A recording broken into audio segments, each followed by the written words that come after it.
Hello and welcome to Devil's Advocate. Do the opposition party share responsibility for the alleged coal allocation scam? That's the key issue I shall explore today with former BJP Finance Minister Yashwant Sinha. Mr. Sinha, let's start with the CAG's criticism of the screening committee method of coal allocation. The CAG says that it lacks transparency, it's arbitrary, and it's caused a loss of 1.86 lakh crore. I put it to you that opposition parties share responsibility with the government for this situation. I would find it difficult to accept this contention that the opposition parties share their responsibility with the government. In the screening committee, there is supposed to be a representative of the state government whose matter might come up in the screening committee. But the basic responsibility, Karan, rests with the government of India. It is the coal secretary who heads the screening committee, and ultimately he and his ministry are responsible for what happens in the screening committee, not the state governments which merely participate. Let me give you the facts. The truth of the matter is that when you were in power from 98 to 2004, you used the screening committee every time. Secondly, after 2004, your state governments were represented in the screening committee. Thirdly, many of the allocations were made specifically at their recommendation. And fourthly, at no point did the state governments object to this process. In fact, they strongly opposed any change. So how can you deny the responsibility of state governments? No, that's why it needs some explanation. It is not as black and white as you have made it out to be. You must understand the basic principle of administration. That basic principle is there is a difference between a recommendation and a decision. Somebody who is making a recommendation is not in the same category as somebody who is making a decision. Now the government of India was making the decision, not the state governments. And let me correct you, the CNAG has also brought out the fact that many coal blocks were allotted without any recommendation of the state government. Let me point out this to you, that in fact the truth is that the coal blocks that were allotted were done so specifically on the recommendation of state governments. Secondly, the mines were identified by the state governments. After the allocation, the state governments were responsible for giving mining leases, prospecting licenses. They approved the mining plan. They approved the environment clearance. At every level, the state governments were critical. So how can you deny that state governments, frequently ruled by the opposition, share responsibility? No. Karan, I am asking you a simple question. Who took the decision to allot the coal blocks? Let me quote... No, you are saying the state governments recommended or did not recommend. I'm answering that question. Let me quote your own Chief Minister from Rajasthan, Vasundhara Raje Scindia, writing to the Centre on the 11th of April 2005. She says specifically that any change away from the selection committee to auction would take away the state's prerogative in the selection of the lessee. She's making it clear that the states chose the lessee. Therefore, the state recommendation was accepted. The point is, it's a very simple point to understand. Whether it was Vasundhara Raje or Raman Singh or any other chief minister of a BJP-ruled state, they were saying that this resource, whether it's lignite in Rajasthan or it's coal somewhere else, is in the territory of the state, and therefore the state government should have a role to play. Now if the government of India decided to take the auction route as against the nomination route, then they should have taken the concerns of the state on board and devised a system. Let me finish, because this is not something which we can decide in yes and no. They could have taken the concerns of the state governments on board and devised an auction process where the states would have had a role. Mr. Sinha, let me divide the auction process from the screening committee process. Let's stick to screening committee. I'll come to auction in a moment's time. Otherwise, we'll confuse the audience. The point about the screening committee was given away by Vasundhara Raje Scindia in her letter of 11th April 2005 when she says that the screening committee route ensures that the state's prerogative, and hear that word, the state's prerogative in selection of the lessee is maintained. In other words, she is confirming that the state's recommendations were accepted. That's why I'm saying the states share responsibility with the centre. That the states had a prerogative to be consulted in the process. And their recommendations were accepted. Had to be accepted or not accepted. They were. No. There were many coal blocks, I'll repeat, Karan, which were allotted without any recommendation from the state But there government. were equally many coal blocks that were allotted on the recommendation. Yes. And secondly, sir, beyond just the recommendation, the states were responsible for giving mining leases, prospecting licenses, they approved the mining plan, they gave the environmental clearance. Therefore, the role of the states in the selection committee process is fairly sizable, which is why I come back. They share responsibility with the government if the selection committee process was faulty. No, you are saying that it's like saying that the peon who carried the file is as responsible as the officer Except that you can't who compare take the state decision. governments to a peon. No, the role was substantially more. They wanted in that auction process, they wanted to take away that role. In the nomination process, the states had a role. All that the states wanted was, please permit us to have that role. Continue with that I'll role. come to the auction process in a moment. I'm trying to simplify No, it but for it the was in audience. response. The truth is this. That letter was in response to the And letter of the Prime Minister absolutely. with regard to auction process. But as a result, Vasundhara Raje Scindia gave away why she prefers the selection committee process because of the prerogative that the states have of recommending, which in many instances was accepted. And all I'm saying to you is a very simple thing. Every time a state recommendation was accepted, and it happened many times, the state shares responsibility with the centre if that recommendation meant a wrong allotment. If that recommendation was a wrong allotment. You refer to the fact that when we were in power, we also followed the same procedure. Now the point is... And your states were involved from 2004 afterwards as well. Look, it is not a question of whether the states were involved, not involved, what should have been the procedure. The issue is, in the allotment of coal blocks, was there any malafide? Was there any wrong decision taken? And if a wrong decision was taken, if a wrong block was allotted to the wrong party, why not make an inquiry? Hang on a second. Before we come to the inquiry stage, I'm asking a very simple question. Each time there was malafide in the allotment, if that allotment happened on the recommendation of the state, then the state and the party in power in that state shares responsibility with the centre. And that's the simple point I'm making. You can't blame Congress alone. No. The simple answer to that question is, it was the Congress-led government which was responsible for the final decision. They took the final decision whether the state recommended or not. And if there is now you're relying heavily on the fact that the final decision is the Congress government's. The truth is, if the Congress government accepted a state recommendation and that recommendation turns out to be malafide, the state shares responsibility. And I'll add one other point. You agree? No, I am agreeing. The malafide point, Karan, is something which I made.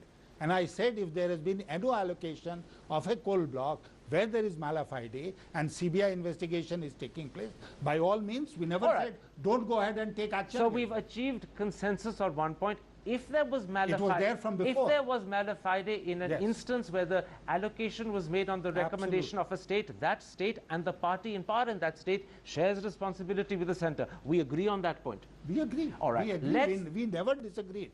We never said if there is malafide, if there is a wrong allocation, then don't take action against the guilty people. Please remember, it is our two MPs belonging to Rajya Sabha and Lok Sabha who petitioned the CVC to make an inquiry into this matter, and it is on their petition that the CVC has ordered a CBI inquiry. I accept we that are not point. running away from I accept that point. We are not running away I accept that point. All I add is that in a separate program on this channel called The Last Word on Thursday night, one of those two MPs, Prakash Javadekar, did not accept the point you've just accepted, that in an instance where a state recommendation led to malafide, the state and the party in power shares responsibility. You made that acceptance. He didn't make that acceptance. Oh, I don't know. I didn't I'm see just that clarifying program, for the audience. But I have absolutely no hesitation that if there has been a malafide allocation of coal where the state government may have made a recommendation, please go ahead and make an inquiry. Let's come then to the second aspect of the CAG report,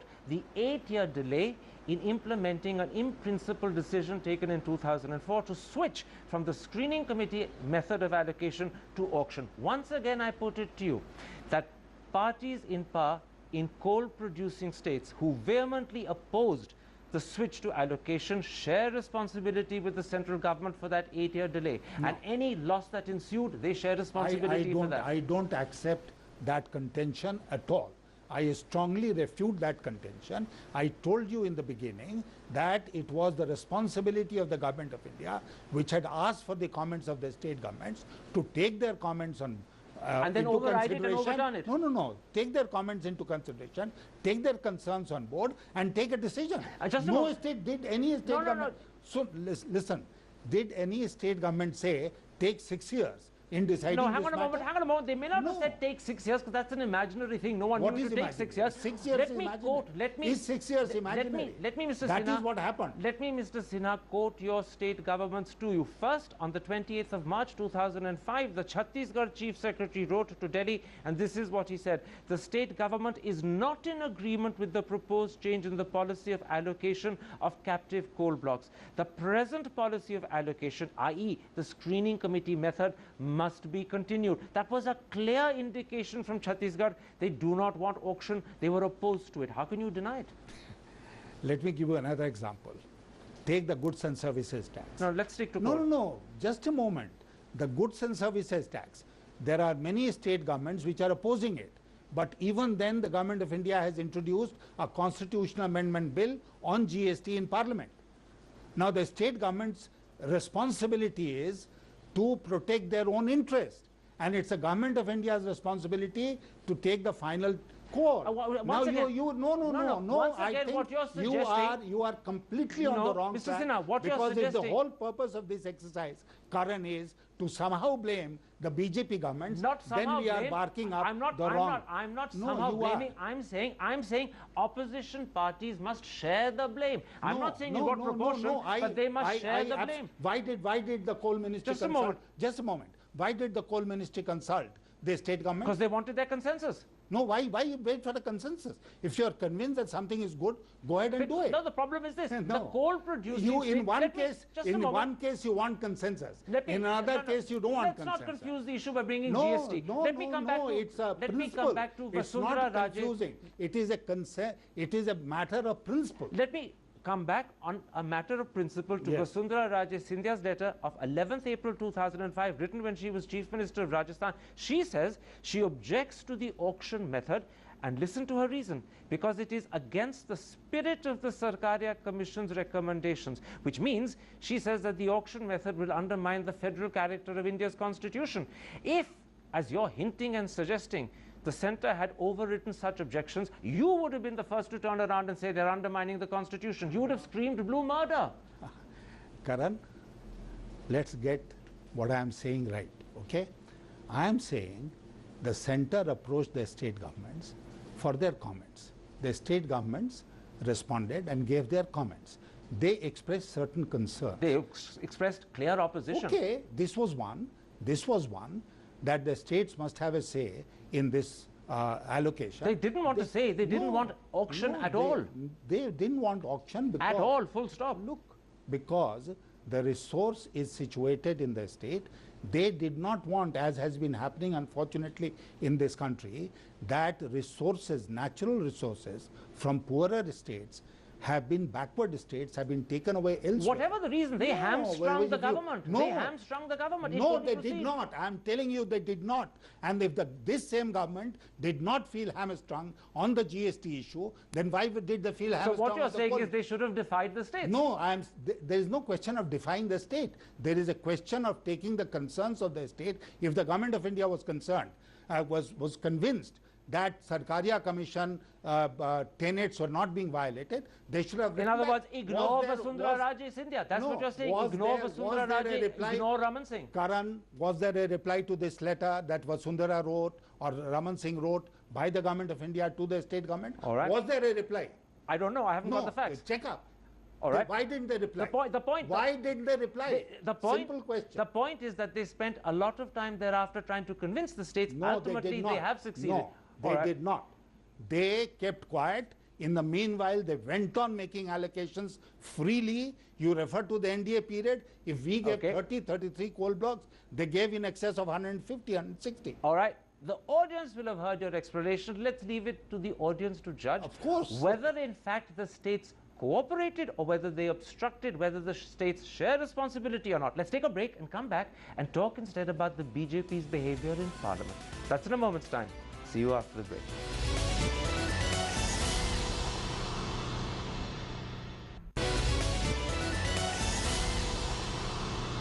Welcome back to Devil's Advocate and an interview with BJP's former finance minister, Yashwant Sinha. Mr. Sinha, let's come to the BJP's behavior in Parliament. I put it to you that the reason why you have refused a debate on the CAG coal allocation report and disrupted Parliament instead is because you're scared a debate will bring out the clear, simple fact that opposition parties like yours share responsibility for the coal scam, and you wouldn't know what to say. I strongly, most definitely refute this allegation. You are saying we are not discussing it in Parliament, You're right? not. No, we are not. You are accusing us of obstructing Parliament. I am. I will take you back to what happened when the so-called coffin gate issue came up. I'd like so to take glad you, you're doing that. I'm so glad you're doing that. And I want to quote to Just you. a moment. I want to quote to you Arun Jaitley, 17th of December 2001. While the government wants to discuss the CAG report, the opposition is not prepared to do so. They only want to stall the working of the House. The criticism you made of the Congress then today applies in its entirety to you. It's an ironical situation. No, but why don't you look at the Congress party? Why don't you say that the Congress party did this when the coffin gate issue came up? They are criticizing the CNAG today. The CNAG was the dearest agency that in fact, they had in the coffin gate issue. Just a moment. And then, have you forgotten Tehelka? No, let's take the coffin gate. Let's take the coffin gate. They ruined the whole session of Parliament. Absolutely. They held it up for 20 days. You're trying to do probably something now, which is very similar. Let's stick to coffin gate because, in fact, the parallel is so telling. I will not stick only to coffin gate. I will talk about all the other issues. Let me make my point. I will talk about Tehelka. Let me make my point. I'll talk about Tehelka. I will talk about the US invasion of Iraq. Let me make my point. The truth is that in 2001, when the coffin gate CAG report was revealed in Parliament, Congress demanded George Fernandez's resignation on the grounds that he was the minister responsible. The BJP's reply was to refuse. They said that only the PAC can fix responsibility. Why does that argument that only the PAC can fix responsibility not apply today to Dr. Manmohan Singh and the alleged coal scam? For the simple reason, for the very simple reason, Karan, that we had the 2G scam. That report of the CNAG went to the PAC. Do you now remember what happened in the PAC and what happened to that report which was ready to be adopted? I mean, it wasn't passed by the PAC. For God's sake, please. It wasn't passed by the PAC. PAC, JPC. You know that? It wasn't passed by the PAC. Therefore, it's not an official report. Why wasn't it passed by the PAC? For a different set of reasons. Because the membership of the PAC disagreed with the handling by the chairman. As a result, he didn't have a report. I have been in this parliament a long time, and I know the procedure, Karan. You don't have to tell me what. Just a moment. And in the PAC, the procedure is that, or any committee of parliament. Let's come back to this. Just a moment. That when you have a report, then a member can suggest amendments to that report. You can't pick up the report and throw it like this in the face of the chairman. Let's come back this to is what happened to the PAC. Let's come back to coal. This is what happened to the PAC. I'll accept that. And this is what is going to happen in the JPC. Well, we don't know. And this is what is going to happen to the coal report. You don't know, you're speculating. But let me make a simple point to you. I'm not speculating. I'm speaking from experience. Let me make a simple point to you. If in 2001, despite the fact that the CAG had accused the Defence Ministry of financial impropriety, the BJP still maintained that George Fernandez was innocent, how then can a CAG report that doesn't accuse the PMO of anything in Colgate result in your claiming that Manmohan Singh is guilty? You can't have diverse logic. Your logic is one in one instance, quite another in another. In the case of the coffin gate, there was a CBI inquiry which was ordered by this government when it came into power. And there's a CBI investigation that's carrying on here too. Look, the CBI investigation was done and they found nothing against George Fernandez. So, there is a... That wasn't at this stage. That wasn't at this stage. Just a moment. So the point I'm making is there is a criminal liability and there is a moral constitutional accountability. What we are demanding today of the Prime Minister is to resign on the issue of morality, on the issue of accountability. I'll leave you the last word, even though there's been fundamental disagreement between us right through this interview. It's been, however, a pleasure talking to you. Thank you.